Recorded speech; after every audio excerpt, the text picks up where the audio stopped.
Hey everybody, here I am today out on a hike along the Temperance River Valley. I thought I'd give you a little panorama here, some idea of the beauty out here. The leaves are starting to change a little bit off the trail. I usually go down to the river. I got kind of a favorite sacred spot down there where there's a rock shaped a little bit like a chair.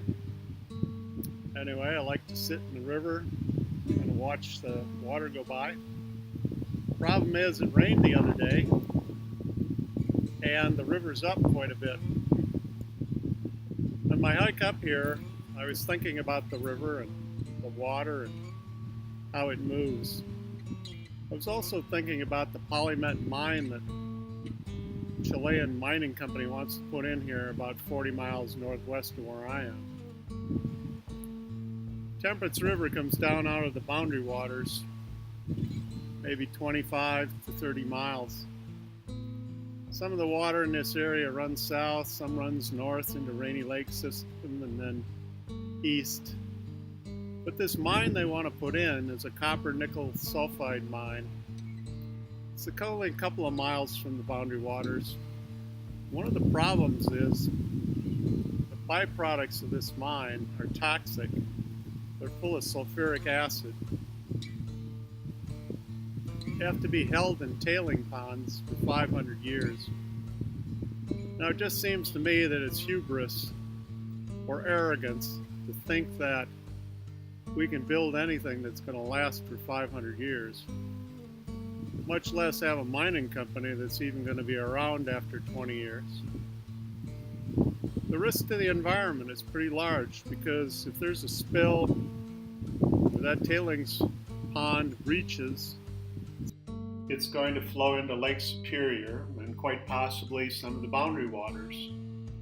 So I thought I'd show you what happened with Polymet mine breach of a tailings dam in British Columbia, so that you might imagine this toxic mess flowing down the St. Louis River into Lake Superior, one of the world's largest sources of clean water. Take a look.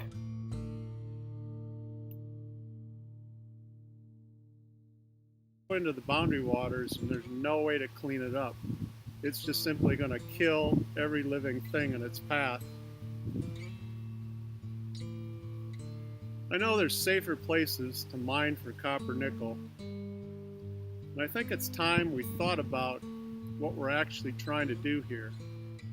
Maybe we don't need a few more cell phones. Maybe we don't need to make money for some foreign company.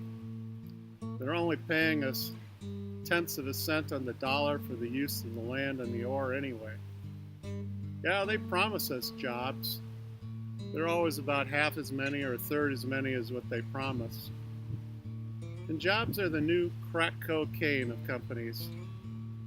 They got cities and states and counties fighting amongst each other to see who can give the greatest tax concessions, who can suspend regulations for a few jobs. I think the question is, what quality jobs for how long and at what risk? This is a beautiful area. If we pollute it, there's no getting it back.